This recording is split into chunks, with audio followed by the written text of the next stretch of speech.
Olá, seja muito bem-vindo novamente ao canal Renatão Fiel RJ. Galera, mais uma derrota em casa, né? Não à toa a gente tem o terceiro pior aproveitamento em casa desse Brasileirão. Foi esse tempo que a Neoquímica Arena fazia diferença, né? Infelizmente, é revoltante, né, galera, esse jogo aí, quando a gente teve tanta chance pra matar no primeiro tempo. Dava pra ter revertido o placar do primeiro turno, cara. Aqueles 4-0 no Maracanã, né? Mas a gente tem o Yuri Alberto no ataque, né, galera? Tem que ter 6 chances pra fazer um gol, né? O cara que tem aproveitamento pior do que o Finazzi, né? Enfim, revoltante. Acho que todo mundo tá revoltado com aquele pênalti que ele perdeu ali, né?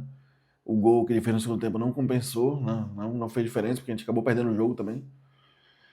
Mas enfim, né, galera? Mais uma derrota em casa. Caímos para a 12ª posição, né? Estamos já se aproximando da zona de rebaixamento novamente, igual no passado.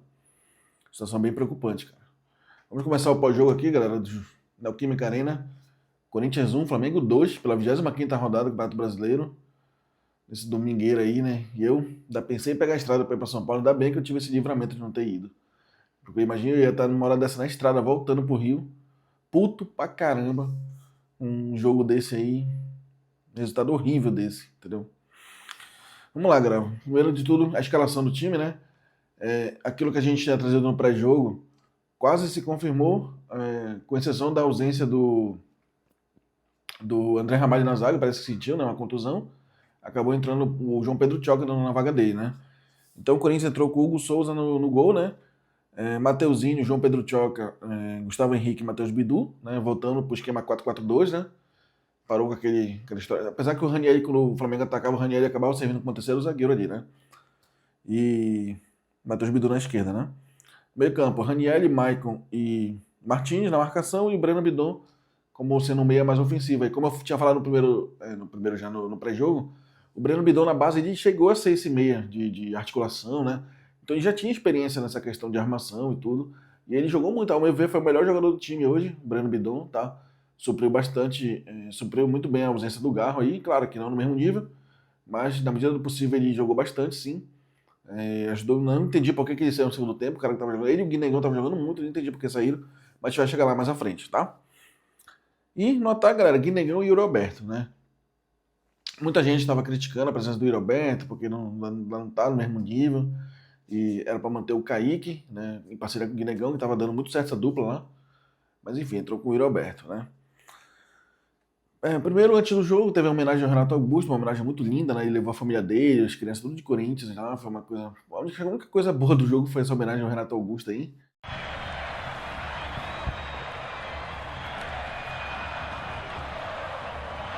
Vai as lágrimas aí o nosso Renato Augusto, hein? Sobe o volume da Fiel para homenagem pro Renato Augusto.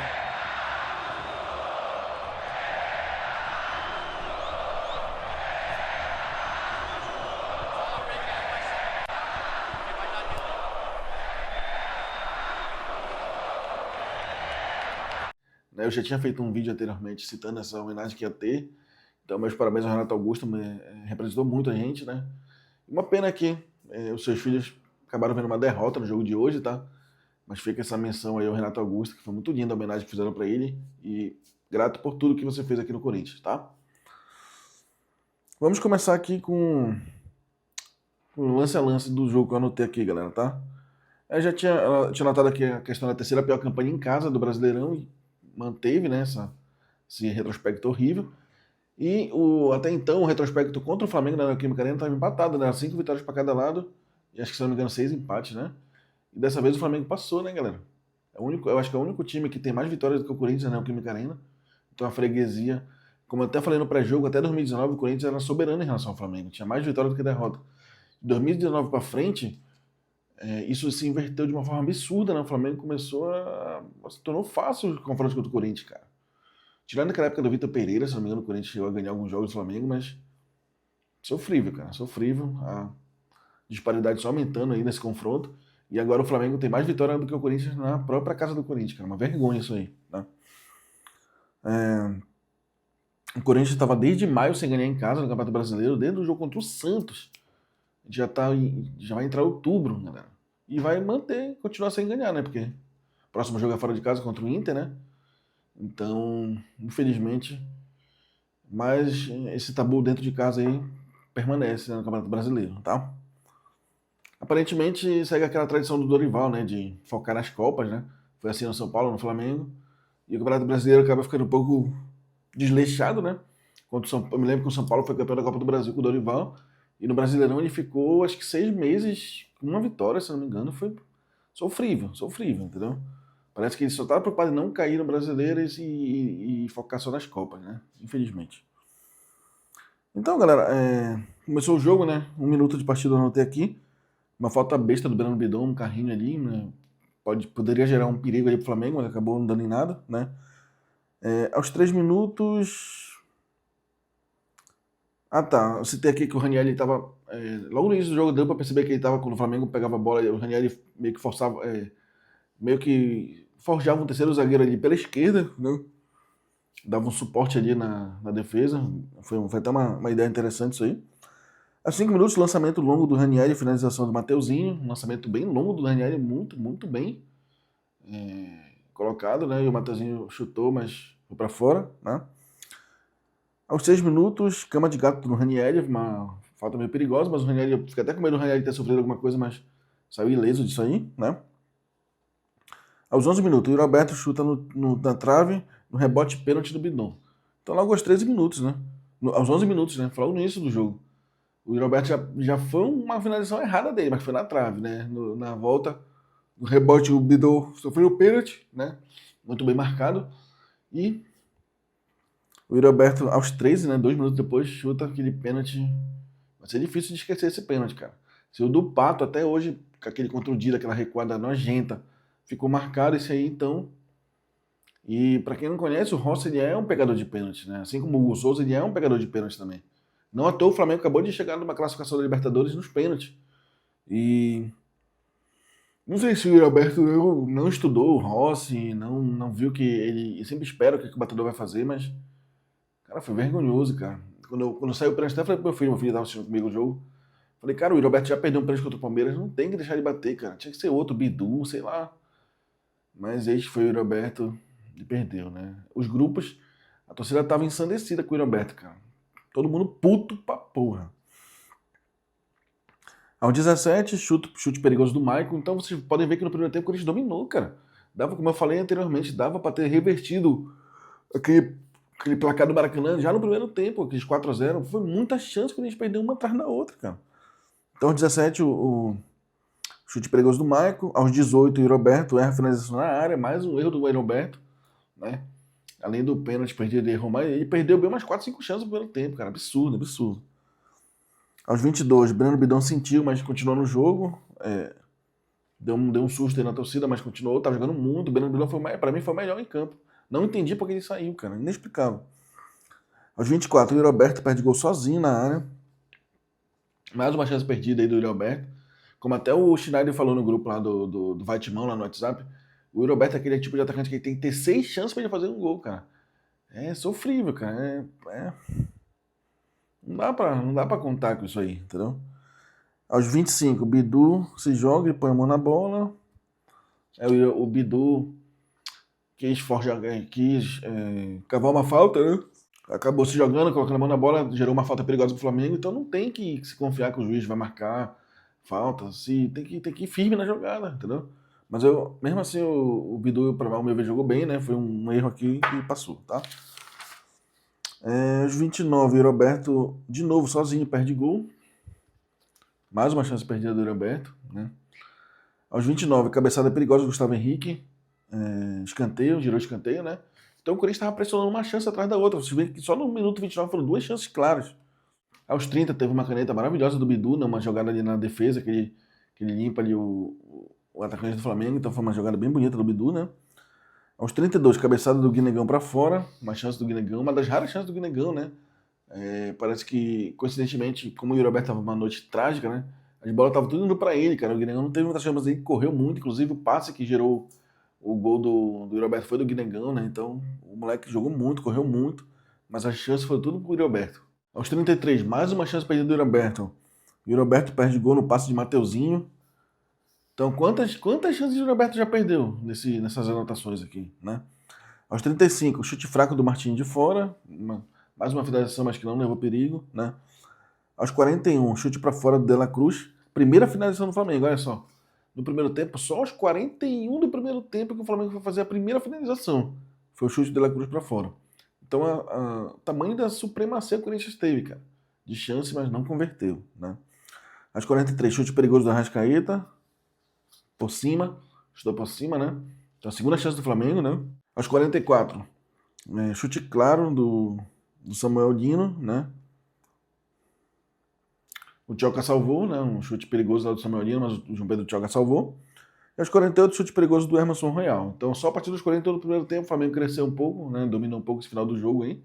No primeiro tempo teve algumas chances, mas não conseguiu abrir o placar, né? Então, fomos para o intervalo com aquele gosto amargo do pênalti perdido. Porque assim, galera, uma coisa é o cara perder o pênalti, chutar forte, chutar na trave, chutar pra fora, o goleiro defender. Mas quando o cara tenta, pô, agora um pênalti desse bizonho aí, cara. Lembrou aquele do Pato contra o Dida lá, entendeu? Um pênalti displicente, assim, inaceitável, entendeu? Eis que voltamos pro segundo tempo, galera, o time sem mexida, né? Dorival não fez nenhuma alteração no primeiro tempo. Com 1 minuto do primeiro tempo, o chute pra fora do Carrascal, chute perigoso, então o Flamengo voltou, mostrando que tinha mudado a sua mentalidade pro segundo tempo, né? Não ia ver aquele Flamengo desleixado, cansado ainda do jogo contra o Estudiantes. Então o Flamengo mostrou que vinha para cima no segundo tempo. E aos 2 minutos, gol do Yuri Alberto, né? Um golaço, né? Um passe do Guinegão, ele dá um drible da vaca ali, acho que era no Léo Ortiz, se não me engano. Sai em velocidade, faz o gol. A chance mais difícil que ele teve, ele fez. Isso que é incrível do Yuri Alberto, cara. As outras milhares de chances que ele teve no primeiro tempo, ele não fez. No segundo tempo ele fez, foi pra torcida, tentou se redimir, né? Tentou compensar, chorou, se emocionou. Mas infelizmente não foi suficiente, né, cara? Num jogo desse, contra o líder do campeonato, um pênalti perdido daquele é fatal, né? Gol do Yuri Alberto. Aos 6 minutos, Martins cai por cima da mão. Deu uma preocupação, porque o Martins se operou recentemente, né, na mão, mas acabou continuando no jogo, então não teve maiores problemas em relação a isso. Aos 9 minutos, gol do Arrascaeta, né, galera? O que estava se desenhando no final do primeiro tempo, aquela sequência de finalizações do Flamengo, o Flamengo começando a gostar do jogo, crescendo no jogo, tendo mais posse de bola, acabou que aos 9 minutos, gol do Arrascaeta, empatou o jogo, né? Aos 12 minutos, amarelo pro Bidu na entrada da área. Então uma falta perigosa, fazendo falta perigosa para a próxima área, né? Então falta amarelo pro Bidu. Aos 13 minutos, gol perdido inacreditavelmente pelo Carrascal. Esse lance, eu até falei pro meu filho que jurava que ia ser gol, cara, do Flamengo. Ele chutou ali forte, de frente pro gol. A bola passou raspando a trave ali. Então foi um livramento pro Corinthians. Ali já mostrava, cara, o Corinthians já tava no lucro naquele 1-1, porque o Flamengo tava perdendo uma chance atrás da outra. Aos 20, chute cruzado do Guinegão para fora, né? Uma outra rara chance do Guinegão aí para fora, tá? Aos 22, Bruno Henrique perde gol inacreditável também. Então, mais uma chance clara do Flamengo. Tudo aquilo que o Corinthians tinha perdido de chance clara no primeiro tempo, agora estava compensando pro outro lado. O Flamengo perdendo uma chance atrás da outra também, né? E tava amadurecendo, né? Parece que uma hora ia sair o segundo gol do Flamengo. Porque o Flamengo é um time muito cirúrgico, cara. É o melhor, não à toa, é o melhor ataque do Campeonato Brasileiro. Então não adianta, eles não vão ficar perdendo um monte de chance eternamente. Vai sair o gol, cara. Vai sair, uma hora vai sair. Entendeu? Às 23. 2 alterações. Saiu o José Martins, entrou o Angileri. O Dorival voltou para aquela estratégia de colocar o Angileri lá na lateral e o Bidu lá no meio, de ponta, né? Não vi lógica. O Bidu estava bem no jogo lá na posição de lateral. Então ele tenta corrigir um problema, gerando um outro problema. Eu não entendi, cara. Você queria fortalecer a defesa ali com o Angileri, mas eu não entendi, não concordei com essa alteração aí. Se fosse para entrar o Angileri, que saísse logo o Matheus Bidu e pronto, mas mantivesse o esquema, né? Mas não, ele quis colocar o Bidu lá para frente e o Bidu sumiu do jogo. Ele estava bem lá na posição dele, entendeu? E nesse mesmo momento, uma das substituições mais inexplicáveis também ao lado do Bidon depois. Saiu o Guinegão, entrou o Thales Magno, cara. Quem é que tem esperança em Thales Magno em setembro de 2025? O cara tá uma negação já meses e meses aí, só foi bem no Campeonato Paulista lá. E o Guinegão correndo, dando a vida. Até os comentaristas da Casa TV não entenderam por que o Guinegão saiu do jogo. O cara tava bem no jogo, inexplicável, cara, essas pardalzices assim. O Guinegão com toda a saúde, toda a energia, correndo, se dando a vida. Entre o Thales Magno no time. Se fosse, pelo menos se entrasse o Vitinho logo nesse momento, né? Ainda dava mais esperança, mas o Thales Magno, cara. Às 27, cabeçada para fora do Léo Ortiz. Então, mais uma chance clara do Flamengo aí, gol amadurecendo, tá? Às 28, chute para fora do Samuel Dino, mais uma chance do Flamengo. Então, tudo aquilo no primeiro tempo, que era uma sequência, uma chance atrás da outra do Corinthians, virou para outro lado, né? Uma chance atrás da outra do Flamengo, né? Aos 28, quase gol do Arrascaeta, né? Mais uma chance do Arrascaeta, ele já tinha feito um. Teve mais uma chance, perdeu. Aos 29, voleio para fora do Arrascaeta. Véio, mais uma chance do Arrascaeta. E se fizesse esse gol aí, porra, ia voltar no tapete de ouro pro Rio. Porque foi uma finalização bem bonita, né? Plástica. Aos 34, galera, mais 2 substituições. O Dorival matou as 5 substituições aos 34 do segundo tempo. Saiu o João Pedro Tchoca, entrou o Kaká. Não entendi. Se não foi por contusão, que eu acredito que não seja, que o pessoal falou na transmissão que o João Pedro estava normal lá no banco. Não entendi pra quê. O cara tava bem no jogo, o João Pedro Tchoca. Aí entrou o Kaká pra quê? Pra fazer gol de cabeça? O Corinthians não tava nem atacou no segundo tempo praticamente. Só deu o Flamengo. Não entendi uma substituição dessa jogada fora. Saiu o Maicon, entrou o Rian. Assim, o Maicon tava até bem no jogo, a meu ver, né? Não tava comprometendo nada. Claro que no segundo tempo caiu o nível, assim como todo mundo. Jogou bem no primeiro tempo, mas não sei, queria fortalecer a marcação. Não deu certo, né? Porque levou um gol depois. E aos 34 também saiu o Bidon e entrou o Vitinho, cara. Não entendi porque saiu o Bidon, era o melhor do time ali, cara. Armando, correndo, aparecendo pro jogo. Não que eu não fosse a favor da entrada do Vitinho, eu era, mas não por causa do Bidon, cara. Não tinha por que entrar o Bidon ali, saiu o Bidon, né? Ficou sem meio, ficou sem armação, ficou só no chuveirinho. Aí vai ganhar como das torres gêmeas do Flamengo lá, Léo Ortiz e Léo Pereira? Tem como, cara, não tem como. Discordo totalmente da saída do Bidon, tá? Aos 40, chute forte do Vitinho, né? O Vitinho, se não me engano, esse chute foi até de canhota, que ele é ambidestra, né? Chute perigoso do Vitinho, tá? Aos 41, gol do Luiz Araújo. Contra-ataque lá do Flamengo, a bola saiu pela lateral, né? Eles bateram rápido o lateral. Se não me engano, o Gustavo Henrique estava reclamando, não sei se ele queria o lateral pro Corinthians ou se bateram fora da posição, não entendi exatamente o que ele estava reclamando lá. Sei que o Gustavo Henrique reclamou muito, até depois do jogo, né? Mas o Flamengo mortal, né? Luiz Araújo, mortal, fez o gol lá. 2-1, né? Virou. E aí o Corinthians estava mortinho. No segundo tempo, o Corinthians basicamente não atacou. Vocês viram que só foi lance do Flamengo, praticamente. Então o Flamengo dominou, cozinhou o jogo, fez o ritmo dele, teve posse de bola. O Rossi nem trabalhou no segundo tempo, cara. Tão fácil que foi. Né? Tirando o gol do Alberto, claro, né? E aos 45, chute para fora do Mateuzinho. Também não levou muito perigo. Aí o juiz deu 6 minutos de acréscimo, mas também não... Chuveirinho, não deu em nada, né? Parece que todo aquele poderio, aquele ímpeto que o Corinthians teve no primeiro tempo foi pro espaço no segundo tempo, né? Não teve. Vamos para as notas, né, galera? Hugo Souza dá um 5 aqui. Não trabalhou muito, as bolas que foram no gol entraram, não fez nada, nenhum milagre, nenhuma defesa importante. Infelizmente, parece que contra o Flamengo ele não consegue, né, cara? Ele não consegue ser o mesmo Hugo Souza milagreiro, né? Parece que tem um trauma aí, sei lá, parece que pesa jogar contra o Flamengo, né? Não sei, enfim. Mateuzinho, eu achei uma partida boa, dá um 7 aqui pro Mateuzinho. Correu, se dedicou ali, teve finalização do Mateuzinho. Jogou muito, assim como todo o time no primeiro tempo, né? Tirando a falha do Yuri Alberto lá, mas gostei do Mateuzinho. João Pedro Tchoca, gostei também, vou dar um 7 aqui pra ele. Não entendi porque ele saiu. Entrou o Kaká, não entendi. Gustavo Henrique, vou dar um 8 aqui, jogou bem também. Tava ganhando todos ali na zaga. E assim como todo o time no segundo tempo, né, a pressão aumentou muito, os ataques do Flamengo aumentaram muito no segundo tempo, sobrecarregou na zaga ali, né? Matheus Bidu, vou dar um 8 também pra ele aqui, que eu gostei também da partida do Matheus Bidu. Jogou bastante ali, deu drible, deu caneta. Mas infelizmente, depois que foi deslocado ali pro meio, acabou, cara. Acabou o Matheus Bidu. Ranieri também se dedicou muito, correu muito, ajudou na zaga. Como eu falei anteriormente, serviu como terceiro zagueiro ali pela esquerda, ajudou bastante ali. Principalmente no primeiro tempo, se destacou muito, deu um lançamento magistral ali pro Mateuzinho, um lançamento de, sei lá, 30 metros, 40 metros. Então, Ranieri também vai levar um 8 aqui, tá? Vocês podem ver que, apesar da derrota, em geral as notas foram boas. Porque o time jogou bem, teve raça, teve vontade, correu, finalizou. Mas é aquilo, a falta de efetividade, cara. Se metade daquelas bolas do Roberto tivesse entrado no primeiro tempo, a gente já ganha esse jogo. Então o time criou, produziu, mas absurdo, cara. O tanto de gol perdido, inacreditáveis. Tá doido, né? Absurdo. Maicon jogou bem também, a meu ver, jogou bem o Maicon, cara. 7, capitão aí do time. Jogou bem, principalmente no primeiro tempo, né? Ajudou na marcação, armou o time. No primeiro tempo, quando a gente dominou, massacrou o Flamengo. José Martins achei meio apagado, ajudou na marcação ali, mas cometeu algumas faltas bestas. Eu vou dar um 6 pra ele. Breno Bidon jogou muito também, a meu ver, foi o melhor do time. Vou dar um 9 pro Bidon. Jogou muito, correu, armou, driblou, cruzou. Tava em todas, eu não entendi porque ele saiu, cara. Não que o Vitinho não devesse entrar, mas o Bidon era o único armador do time. Na falta do Garro é o Bidon que tá naquela posição. Até porque ele já tem experiência na base ter sido meio armador, né? Não entendi porque saiu o Bidon, dar um 9 melhor. Pra mim foi o melhor da partida, foi o Bidon. O Guinegão, vou dar um 7 aqui pra ele. Correu muito, se dedicou. Deu aquele passe pro Roberto que fez o gol.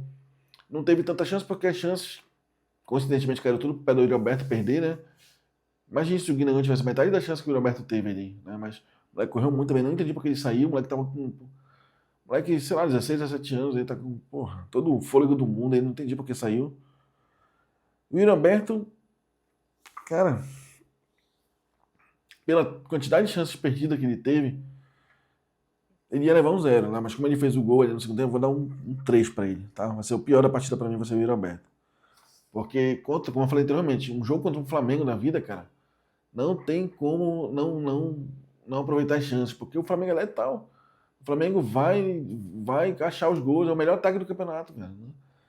É inadmissível um atacante perder tudo isso de gol e, infelizmente, um gol a favor não vai compensar todas essas perdas que ele teve no primeiro tempo e tudo mais, tá? Então, saiu o Pedro João, entrou o Kaká sem nota, vou deixar sem nota, inexistente no segundo tempo, já entrou no 34 no segundo tempo, que o Kaká vai mudar 34 no segundo tempo? Só se ele inventar um gol contra um gol de cabeça para aparecer no jogo, porque o Corinthians já estava no chuveirinho, já na loucura ali, sem nota. O Ian também entrou ali, ajudou na marcação, mas não contribuiu muito. O Corinthians precisava de criatividade, o Corinthians precisava de gol, vai entrar Rian. Sei lá, um 5 aqui pra ele. Entrou o Angelini, também não fez muita coisa ali, porque o Corinthians já estava no abafa, já no chuveirinho. E deslocou o Bidu lá pro meio, que não era a posição dele, que o Bidu estava bem na lateral. Então, sei lá, vou dar um 5 aqui pro Angelini também, mas...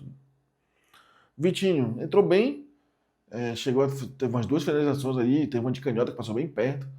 Arriscou, né? Arriscou de fora da área, coisa que estava faltando no segundo tempo, né? O Corinthians atacou tanto no primeiro tempo, no segundo tempo ficou aquela moleza, aquele marasmo, né? Tirando o gol do Roberto no início do segundo tempo, o Corinthians ficou sem atacar, depois que entrou o Vitinho, né, tentou umas 2 chances ali, ambidestro, gostei, sei lá, vou dar um 6 aqui pro Vitinho, entrou bem no jogo. Tá desmagro, cara, tropeçando na bola. Que esperança que alguém vai tentar desmagro em setembro de 2025? Só o Dorival mesmo. Inacreditável, né? Entrou antes do Vitinho ainda. Sei lá, vai levar um 3, pra não vai ficar a nota do Yuri Alberto. Ela dá um 3,5 aqui pro Thales Magno. Só para não ficar com a mesma nota do Yuri Alberto, né? Então, para mim, o pior da partida é o Yuri Alberto, pela quantidade de chances perdidas que foi fatal, né? Para a vitória do Flamengo, porque o Flamengo é o melhor ataque do campeonato, não vai desperdiçar tanta chance, acabou. Até saindo barato, na verdade, porque o Flamengo chegou a perder outras chances aí de cara, bem perigosas, então saiu barato pro Corinthians, tá? Só levar apenas 2 gols.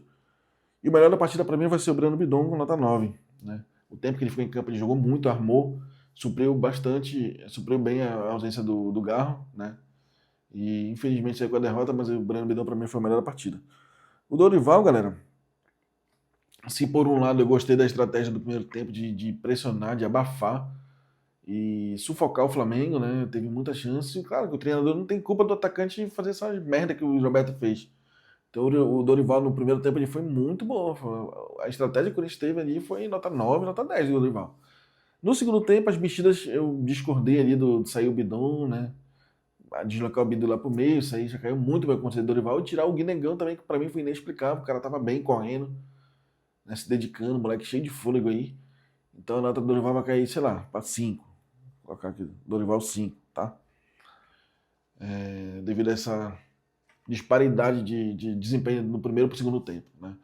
A gente sabe que o Corinthians não tem elenco, a gente sabe que o Corinthians está em transfer ban, em dívida, uma dívida atrás da outra, não teve contratação, só teve o Vitinho de contratação, né? Então não dá para cobrar muito do Dorival também. Olha para o banco, vai ter quem? Romero, né?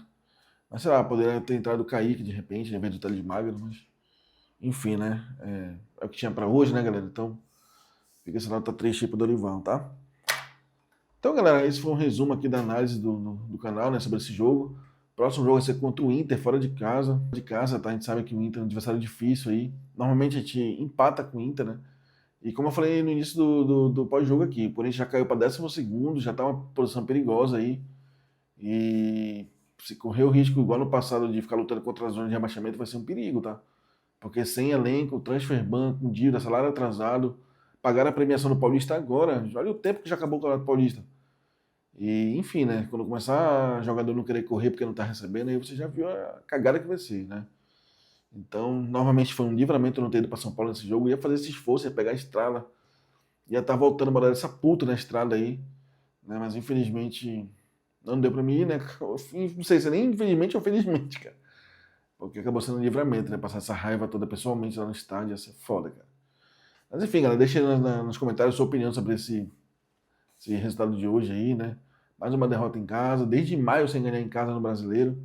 Terceiro pior desempenho em casa. A Neoquímica Arena, que era um caldeirão, o Corinthians transformava aquilo ali num terror pros adversários, né? A torcida pulsando.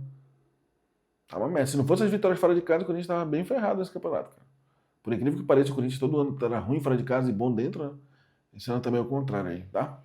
Então deixa aí nos comentários a sua opinião sobre tudo isso aí, se você discorda de mim de alguma nota, de algum desempenho, alguma avaliação, né? O que você acha aí dos próximos jogos, né? Já que a gente não vai ter Copa do Brasil, vamos ter que ficar nessa sofrência de Campeonato Brasileiro aqui, empurrando com a barriga, tá? E é isso aí, galera. Esse foi o pós-jogo aqui do Renato Fiel RJ, tá? Espero que tenham gostado. Um grande abraço a todos e vai Corinthians!